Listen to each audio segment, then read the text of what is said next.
Xiangling called out to stop him, but Duan Yu paid no heed. After a moment of hesitation, she said, "All right, you said we share melon seeds and endure swords and knives together." She caught up with him and walked side by side, no longer trying to dissuade him. It took them less than the time it takes to brew a cup of tea to reach the yellow-clad men who were walking quickly towards them. The older one on the left shouted, "Who are you? What do you want?" Duan Yu saw that both men had medicine pouches hanging from their shoulders and were holding short knives with very wide blades. He said, "I am Duan Yu, and I want to see your sect leader Xikun Geshuan." The old man asked, "What for?" Duan Yu replied, "I'll tell him after I see him." The old man inquired, "Which faction do you belong to? Who is your master?" Duan Yu said, "I don't belong to any faction. My teacher as surname is Meng. His given name is Shen, and his courtesy name is Zhiru. He specializes in the study of the I Ching, and he has a profound understanding of the Book of Changes and the commentaries." The teacher he referred to was the one who taught him literature and composition. However, the old man, upon hearing I Ching, Book of Changes, and commentaries, thought they were names of some unique martial arts. Seeing Duan Yu casually waving his folding fan, he seemed like someone with hidden skills and did not dare to be disrespectful.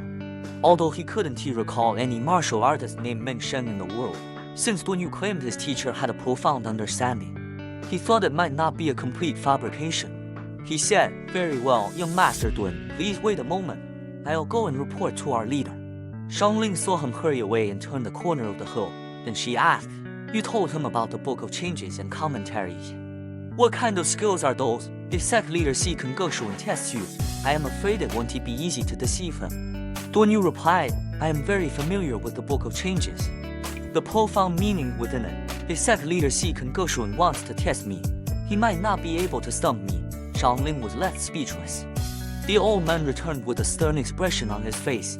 It was evident that he had been reprimanded by Xikun Geshuan. Duan Yu nodded and, along with Xiangling, followed him. In a short while, they turned a corner and saw more than 20 people sitting in a circle among a pile of boulders. Duan Yu approached and saw a rather short, elderly man sitting on a high rock, towering above the others.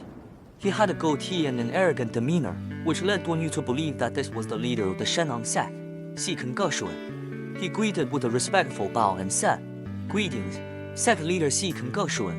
I am Duan Yu, and I come in peace." Xikun Geshuan nodded but did not rise from his seat as he inquired, "What brings you here, young man?"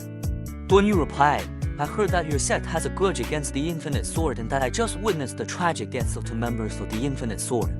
I felt compassion and came to mediate. Feuds should be resolved, not escalated. Moreover, engaging in violent fights is against the law. If the authorities find out, it would be very inconvenient. I urge you, sect leader Xikun Geshuan, to stop and leave. Do not continue to seek vengeance against the Infinite Sword." Xikun Geshuan listened coldly to his words. When Duan Yu finished speaking, he remained silent, merely casting a sidelong glance at him without any clear reaction. Duan Yu continued, "My words are sincere advice. I hope you will consider them carefully." Xikun Geshuan still had a curious look on his face as he suddenly burst into laughter, looking up at the sky.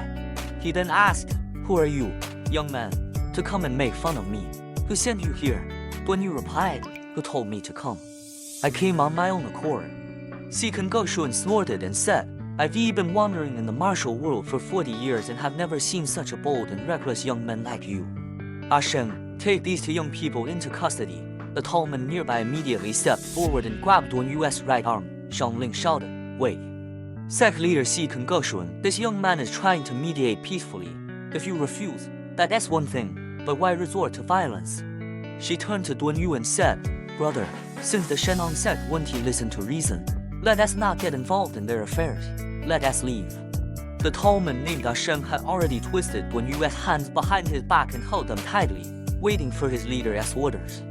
Xikun Geshuan coldly said, "The Shenang sect doesn't like meddlers. These 2 young ones coming to nag at me must have some ulterior motives. Ahong, tie up the girl as well." Another man responded and reached for Xiangling.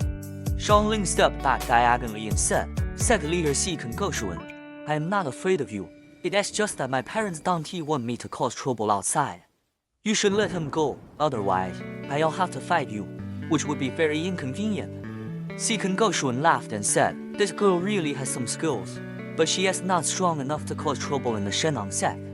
He glanced at the tall, elderly man beside him and signaled with his right hand. The old man immediately stood up, took a step forward, and reached out his hands. He was almost 2 feet taller than Xiang Lin, and from above, he stretched out his hands like bird claws, aiming for her shoulders.